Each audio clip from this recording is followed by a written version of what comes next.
आप सभी को हम आज एक अचानक लाइव आकर के पिक्चर वीडियो दिखाएंगे। बिहार के मुजफ्फरपुर जिले के औराई विधानसभा क्षेत्र के ससौली आलमपुर सिमरी पंचायत के वार्ड संख्या 3 में हम लोग उपस्थित हैं। गांव का नाम है ससौली और यहाँ आप जो सामने वाली जो बिल्डिंग देख रहे हैं ये यहाँ का विद्यालय है, प्राइमरी स्कूल है। यहाँ पे मिडिल स्कूल है, मिडिल स्कूल है। 8वीं तक यहाँ पे पढ़ाई होती है। मुसर विद्यालय सिर्फ हरिजनों का ही बाल बच्चा। सोचिए कि स्पेशल अनुसूचित जाति जनजाति समाज के बच्चों के पढ़ाई के लिए ये स्कूल खोला गया है। लेकिन हालात ये है कि आजादी के 78 साल हो गए हैं। बिहार में मुख्यमंत्री जी भी बड़े बड़े दावे करते हैं, प्रधानमंत्री जी का तो कहना ही नहीं है कि क्या क्या वो कहते हैं कि दलितों की जिंदगी ये हो गया, क्या क्या हो गया।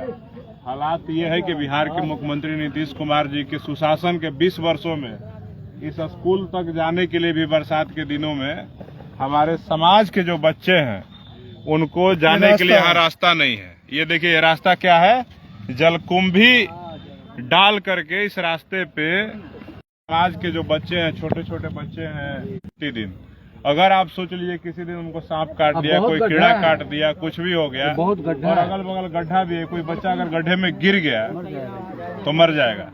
लेकिन हम पूछना चाहते हैं कि हमारे समाज के जो ठेकेदार नेता जो इन तमाम सरकारों में अब तक रहे हैं, उन नेताओं से भी मेरा सवाल है कि क्या आजादी के 78 सालों के बाद आपका घर भर गया, आपका परिवार भर गया, आपका पेट भर गया, आपका घर में बहुत पैसा आ गया, आपके पास महंगी गाड़ी आ गई, अच्छी जिंदगी हो गया, लेकिन आज भी जिस समाज के वोट का ठेकेदार बन करके, सौदागर बन करके तमाम दलों को अपने समाज के वोटों को बेचने का काम करते हैं, क्या उनके जीवन में कोई परिवर्तन आ पाया है?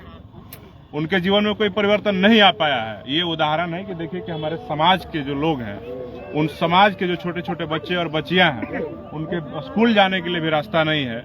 और इस गांव के इतने बुरे हालात हैं। मैं गांव में अभी घूम करके आ रहा हूं, यहाँ पे 5-6 हजार अनुसूचित जाति समाज करके, खास करके पसवान और मुसहर समाज के लोग रहते हैं, जहाँ पे 6-7 हजार इनका वोट है। लेकिन इस गांव में स्कूल जाने के लिए रास्ता नहीं है। सोचिए कि इस गांव के बच्चे कैसे शिक्षा दीक्षा प्राप्त करके, आपके बच्चे तो पढ़ ले रहे हैं सेकेंडरी में और जाके इंग्लिश स्कूलों में, कॉन्वेंट में पढ़ ले रहे हैं, लेकिन इस गांव के बच्चे स्कूल भी नहीं पहुंच पा रहे हैं। इसके जिम्मेदार कौन है? बिहार के मुख्यमंत्री हैं, कोई ठेकेदार नेता है?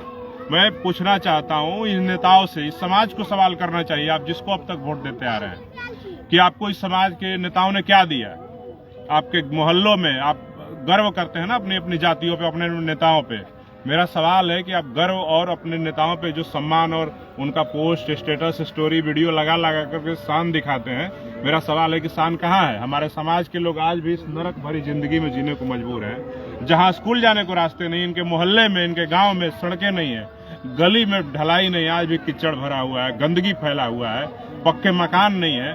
और ये समाज के ठेकेदार आपके समाज के वोटों को बेचने का काम कर रहे हैं और हम सब लोग अब भी अनभिज्ञ बने हुए हैं। आप सोचिए कि यही बिहार के मुख्यमंत्री नीतीश कुमार जब SC/ST सब प्लान का जो पैसा जो अनुसूचित जाति जनजाति समाज के विकास करने के लिए आता है, उनके टोले मोहल्ले में सड़क बनाने के लिए आता है, नली नाले बनाने के लिए आता है, गली बनाने के लिए आता है, स्कूल का रास्ता बनाने के लिए आता है, उनके छात्रवृत्ति के पैसा आता है, उस पैसे को SC/ST सब प्लान के पैसे को यही बिहार के मुख्यमंत्री CAG का रिपोर्ट कहता है कि मुख्यमंत्री नीतीश कुमार ने उनको पुलिया बनवाने में, सड़क और हाईवे बनवाने में खर्च कर देते हैं और इस समाज का SC/ST सब प्लान का पैसा समाज के ऊपर खर्च नहीं करके इसी प्रकार का नारकीय जिंदगी देने को मजबूर करने को यही मुख्यमंत्री नीतीश कुमार करते हैं। तो कहीं ना कहीं इस समाज के साथ साथ इस समाज के वो तमाम सौदागर जो वोटों का ठेकेदारी लेकर के बैठे हुए हैं, कोई महागठबंधन के नेताओं को सपोर्ट करता है, कोई NDA गठबंधन के नेताओं को सपोर्ट करता है, कोई मोदी का हनुमान बना हुआ है,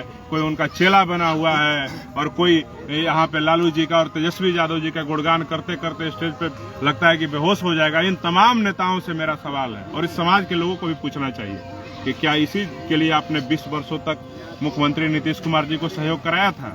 क्या इसी नरक भरी जिंदगी के लिए 15 सालों तक बिहार के मुख्यमंत्री लालू यादव और राबड़ी देवी जी को आपने सहयोग कराया था? बिहार में तेजस्वी यादव को उप मुख्यमंत्री बनाया था? अगर नहीं तो आप सबको सोचने की आवश्यकता है कि इस 2025 के विधानसभा चुनाव में आपके पास अवसर है कि आप इस जीवन को, नरक भरी जिंदगी को बदल सकते हैं।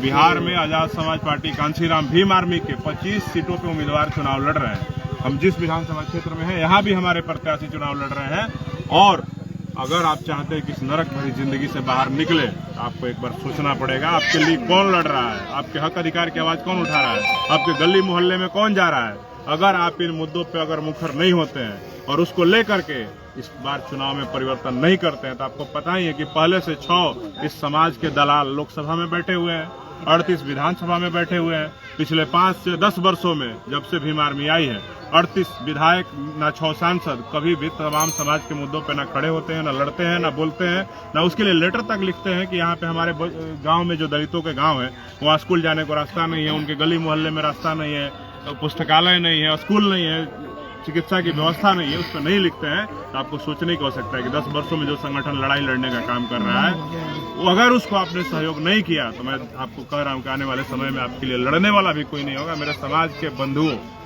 मेरे बड़े बुजुर्गों, मेरी माताओं, बहनों, महिलाओं, मैं सबसे कहता हूँ कि अगर आपके अंदर जरा सा भी आत्मसम्मान का बोध है तो इस चुनाव में परिवर्तन करिए और इन तमाम दलाल, ठेकेदार, नेताओं का सुपड़ा साफ करने का काम करिए। नहीं तो ये फिर से विधायक, सांसद बना करके, मंत्री, मुख्यमंत्री बना करके अपना घर भरेंगे, अपना परिवार भरेंगे, अपनी पार्टी को मजबूत करेंगे, इस समाज को, इस बिहार को मजबूत करने का काम नहीं करेंगे।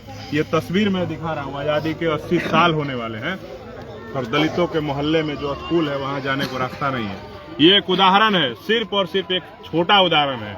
आप गली मोहल्लों की जब तस्वीरें देखेंगे, इनके घरों की जब स्थिति देखेंगे, तो आपके आंख से आंसू निकलने लगेंगे। मेरे समाज के भाइयों, तो इन दलालों, ठेकेदारों के चक्कर छोड़िए और जो लोग आपके हक हुकूक की लड़ाई, जो आपके समाज के घर से, साधारण परिवार से आने वाले लोग हैं, जो लड़ाई लड़ने वाले हैं, उनको साथ देने का काम करिए।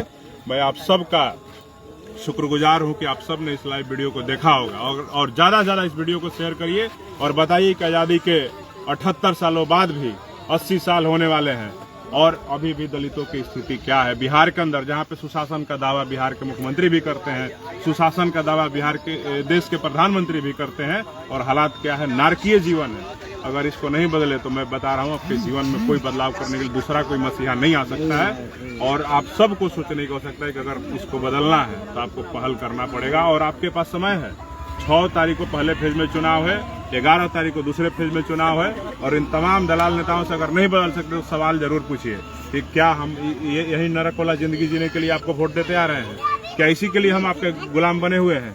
अगर नहीं पूछ सकते हैं तो फिर आपके जीवन में कोई बदलाव नहीं कर सकता। मेरे भाइयों, मैं आप सबका शुक्रगुजार हूं कि आपने इस वीडियो को देखा होगा और शेयर किया होगा। जय भीम, जय मंडल, जय जोहार, जय बिहार।